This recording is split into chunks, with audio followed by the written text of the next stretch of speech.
समाज कसा बदलतो? एका व्यवस्थेतून दुसऱ्या व्यवस्थेत हा बदल प्रचंड मोठा असतो.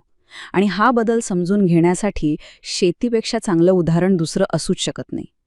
चला तर मग या मोठ्या बदलाच्या अगदी मुळाशी जाऊया आणि बघूया की हे सगळं घडतं तरी कसं. आता बघा, या सगळ्या बदलाच्या केंद्रस्थानी आहे एक मूलभूत संघर्ष. एका बाजूला आहे भाडं म्हणजे रेंट वाढवण्याचं ध्येय, आणि दुसऱ्या बाजूला आहे नफा म्हणजेच प्रॉफिट वाढवण्याचं. हा साधा फरक वाटेल, पण नाही, याच दोन वेगवेगळ्या ध्येयांमुळे पूर्ण समाजरचना बदलते.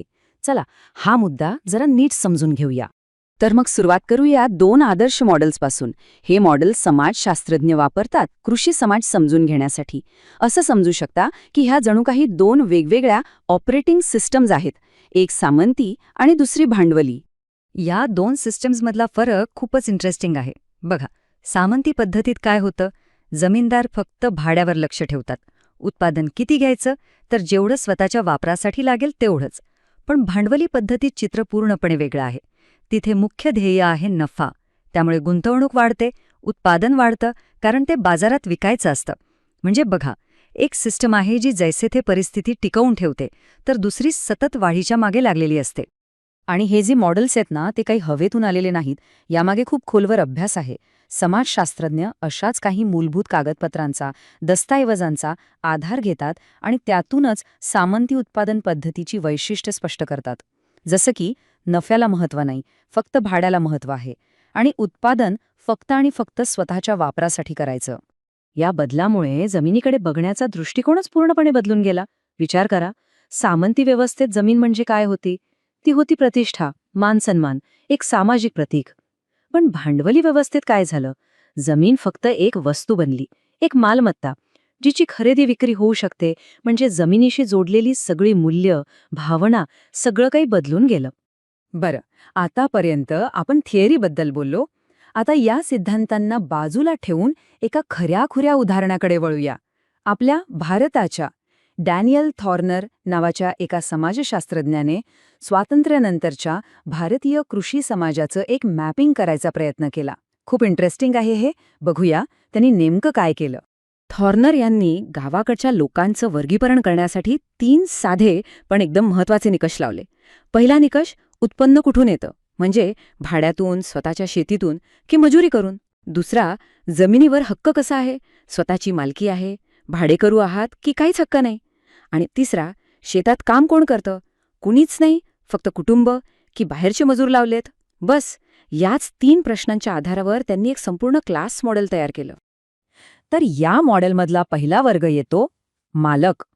नावाप्रमाणेच हे आहेत मोठे जमीनदार. यांच्याकडे जमीन तर भरपूर आहे, पण ते स्वतः शेतात अजिबात काम करत नाहीत. त्यांचं उत्पन्न येतं फक्त आणि फक्त जमिनीच्या भाड्यातून. म्हणजे हा एक प्रकारे ऐश आरामी वर्ग झाला, ज्याला इंग्रजीत लीजर क्लास म्हणतात. त्यानंतर दुसरा वर्ग आहे किसान. हे आपले पारंपरिक शेतकरी, ज्यांच्याकडे लहान किंवा मध्यम आकाराची जमीन असते आणि ते स्वतःच्या कुटुंबासोबत त्यावर राबतात. त्यांचं उत्पन्न हे पूर्णपणे त्यांच्या स्वतःच्या कष्टावर, त्यांच्या श्रमावर अवलंबून असतं. आणि मग येतो तिसरा वर्ग, मजूर. यांच्याकडे एकतर स्वतःची जमीन नसते किंवा असलीच तर अगदी नावापुरती असते. यांचा उदरनिर्वाह चालतो तो दुसऱ्यांच्या शेतात मजुरी करून मिळणाऱ्या पगारावर. खरं तर ग्रामीण समाजातला हा सर्वात गरीब आणि तळागाळातला स्तर आहे. इथेपर्यंत सगळं ठीक आहे, पण आता या गोष्टीत एक ट्विस्ट येतो. थॉर्नर यांचं मॉडेल खूप उपयुक्त होतं, यात शंका नाही, पण काही अभ्यासकांना वाटलं की यात काहीतरी मिसिंग आहे. फक्त असं वर्णन करून भागेल का, की याच्यामागे अजून काहीतरी आहे? आणि हा प्रश्न खूप महत्त्वाचा आहे की थॉर्नर यांनी जो 3 भागांचा नकाशा तयार केलाय, तो खरंच भारतीय खेड्यांचं पूर्ण चित्र दाखवतो का, की यात काहीतरी राहून गेलंय? काय वाटतं? आणि याच प्रश्नाचं उत्तर शोधताना एंट्री होते अशोक रुद्रा यांची. त्यांचं म्हणणं होतं की फक्त कोण काय काम करतं हे सांगून उपयोग नाही. महत्त्वाचं हे आहे की ह्या वर्गांमध्ये संघर्ष काय आहे. थॉर्नर यांनी आपल्याला व्यावसायिक श्रेणी दिल्या, पण रुद्रा यांचा भर होता वर्गसंघर्षावर. म्हणजे कोण कोणाच्या विरोधात उभा आहे हे जास्त महत्त्वाचं आहे. रुद्रा यांचा मुद्दा एकदम स्पष्ट आणि सोपा होता. ते म्हणाले, ग्रामीण समाजात 3 वगैरे वर्ग नाहीत. इथे फक्त 2च वर्ग आहेत, जे एकमेकांच्या विरोधात आहेत.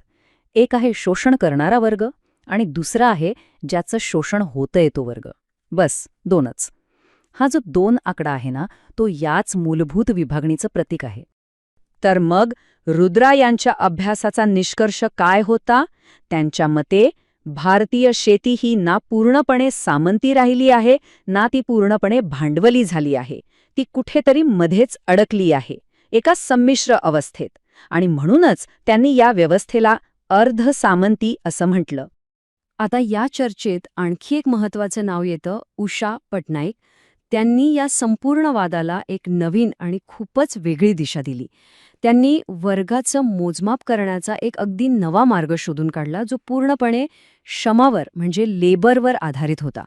पाहूया तरी काय होतं त्यांचं मॉडेल. पटनाईक यांनी एक इंडेक्स तयार केला. आता हा इंडेक्स काय आहे? तर हे एक असं मोजमाप आहे जे बघतं की एक शेतकरी कुटुंब स्वतः किती काम करतंय आणि दुसऱ्यांकडून म्हणजे भाडोत्री मजुरांकडून किती काम करून घेतंय. या गुणोत्तरावरून शोषणाची पातळी कळते. अगदी सोप्या भाषेत सांगायचं तर कोण राबतंय आणि कोण दुसऱ्यांना राबून नफा कमवतंय हे अगदी स्पष्ट होतं. आणि या इंडेक्सच्या आधारावर पटनाईक यांनी 5 वर्ग मांडले.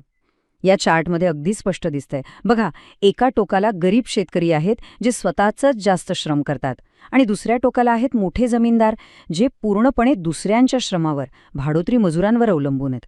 या मॉडेलमुळे वर्गांचं विश्लेषण खूपच सूक्ष्म म्हणजे नुआन्स्ड आणि अचूक झालं. पण इथे एक इंटरेस्टिंग गोष्ट आहे. पटनाईक यांनी वर्ग जरी 5 सांगितले असले तरी शेवटी त्यासुद्धा रुद्रा यांच्याप्रमाणेच 2 मुख्य गटांवर येऊन थांबतात. एकीकडे आहेत मोठे जमीनदार आणि श्रीमंत शेतकरी, ज्यांना आपण शोषक वर्ग म्हणू शकतो, आणि दुसरीकडे आहेत गरीब शेतकरी आणि शेतमजूर, जे शोषित वर्ग आहेत. म्हणजे वर्गीकरण जरी जास्त सविस्तर असलं तरी मूळ संघर्ष हा 2 गटांमध्येच आहे. तर मग या थॉर्नर, रुद्रा आणि पटनाईक यांच्या संपूर्ण चर्चेतून आपण काय शिकलो? या वैचारिक वादविवादातून काही खूप महत्त्वाचे मुद्दे समोर येतात, जे आपल्याला हे समजायला मदत करतात की समाजात बदल नेमका कसा घडतो. यातून काही महत्त्वाचे धडे मिळतात. पहिला, कोणताही समाज हा जुन्या आणि नवीन गोष्टींचं मिश्रण असतो. असं कधीच होत नाही की जुनं पूर्णपणे संपलं आणि नवीन सुरू झालं. दुसरं, भांडवली बदल होतोय हे खरं आहे, पण तो सगळीकडे सारख्या वेगाने आणि सारख्या पद्धतीने होत नाहीये. तिसरं, वर्गांमधील रेषा सोप्या होण्याऐवजी उलट जास्त गुंतागुंतीच्या झाल्या आहेत. आणि सगळ्यात महत्त्वाचं, अनेक सुधारणा होऊन सुद्धा समाजातली असमानता तशीच टिकून आहे. आणि जाता जाता एक विचार करायला लावणारा प्रश्न, जर आपला समाज खरंच जुन्या आणि नवीन व्यवस्थांचं मिश्रण असेल तर आपल्या भूतकाळातल्या कोणत्या गोष्टी आजही आपलं भविष्य घडवत आहेत? कोणत्या जुन्या रचना आजही जिवंत आहेत आणि आपल्यावर प्रभाव टाकत आहेत? यावर नक्की विचार व्हायला हवा.